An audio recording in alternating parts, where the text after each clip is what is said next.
Allez, salut les gars, voilà, c'est toujours moi de Sam Hospital et là vous êtes sur la chaîne de Monsieur le Russe 225. Voilà, donc si c'est la première fois de ma chaîne YouTube, essayez de vous abonner, essayez de liker la vidéo comme vous pouvez. Et ce qui me ferait vraiment plaisir, c'est d'essayer de partager la vidéo à ceux vraiment qui en ont besoin. C'est assez important pour eux. Voilà, donc faites profiter aussi des vidéos. Et vous savez déjà que lorsque vous likez, ça donne vraiment assez d'aspect à YouTube de pouvoir faire la promotion de nos vidéos et de la chaîne YouTube.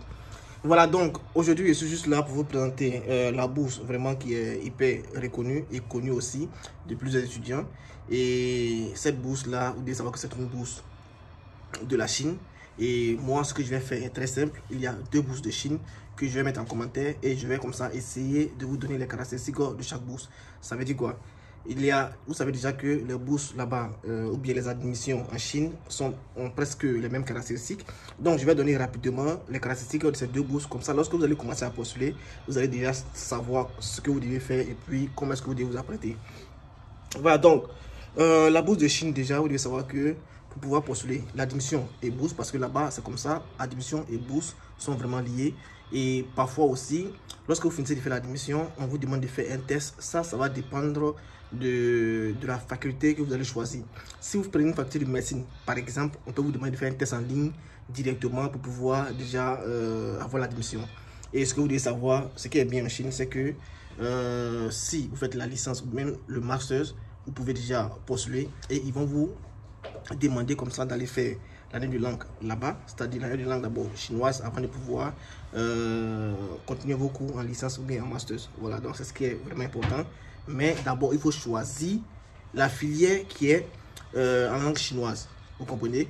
Maintenant, si vous pensez que vous avez un certificat en anglais, il n'y a pas de problème. Vous pouvez choisir une filière qui est en anglais directement. Vous allez là-bas, vous ne perdez pas d'année. Vous faites directement vos cours en anglais. Voilà, n'oubliez pas, je l'ai dit, il peut y avoir des tests ou pas. Donc, voici les documents dont vous avez besoin pour pouvoir postuler à cette bourse-là. D'abord, il y a le passeport, ce qui est primordial.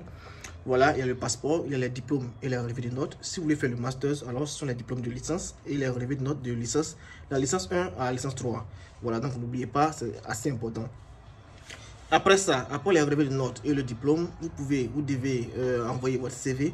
Voilà, faites un bon CV, voilà, avec une photo et tout ça. Vous devez les insérer. Et après le CV, vous pouvez aussi ajouter votre certificat de naissance. Voilà, ce qu'on appelle extrait de naissance communément. Donc, certificat de naissance. Après le certificat de naissance, il y a un élément aussi qui est assez important pour les Chinois. C'est le test de certificat médical. C'est-à-dire, vous faites les tests médicaux. C'est-à-dire, vous faites, par exemple, comme ça, le VIH, l'hépatite B, la tuberculose et tout ça. Et vous obtenez un certificat auprès de votre hôpital ou bien de votre clinique. Vous allez les présenter. Après le certificat aussi, vous allez mettre, j'ai déjà dit l'extrait de naissance, j'ai déjà le CV. Et il y a un élément aussi qui est vraiment important pour les Chinois, c'est le casier judiciaire. Le casier judiciaire, dans la plus grande partie, vraiment, c'est pas assez compliqué de l'avoir. Donc, vous vous rendez juste soit à la mairie, ils vont vous dire de vous rendre au ministère de la Justice, vous allez faire votre casier judiciaire.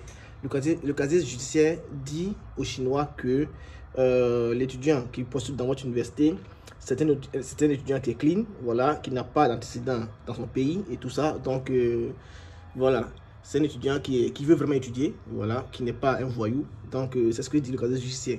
Et lorsque vous avez ça, vous pouvez l'ajouter. Et n'oubliez pas, chaque université là-bas a des frais d'admission. Pour ceux qui ne veulent pas des frais d'admission, ne postulez pas pour la Chine. Parce que là-bas, chaque université a ses frais d'admission que vous pouvez déjà essayer de consulter. Les deux liens que je vais mettre en commentaire, vous les consultez et vous allez voir ce dont je suis en train de parler. Donc, s'il se trouve que n'oubliez pas, c'est assez important parce qu'il y a d'autres qui postulent et qui laissent directement leur admission. Non, si vous postulez, suivez l'admission parce qu'on peut vous demander de faire un test en ligne pour pouvoir approuver votre admission. Voilà, donc les gars, c'était ça. Et nous sommes là pour suivre aussi les dossiers. Ceux qui sont intéressés peuvent nous envoyer les dossiers. On va essayer de communiquer, on va essayer de parler ensemble, on va suivre vos dossiers jusqu'à ce que vous ayez une admission ou bien une bourse pour aller étudier là-bas en Chine.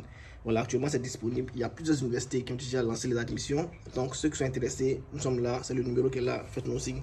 Donc c'était moi de Sam Hospital et puis surtout, prenez soin de vous et à plus les gars.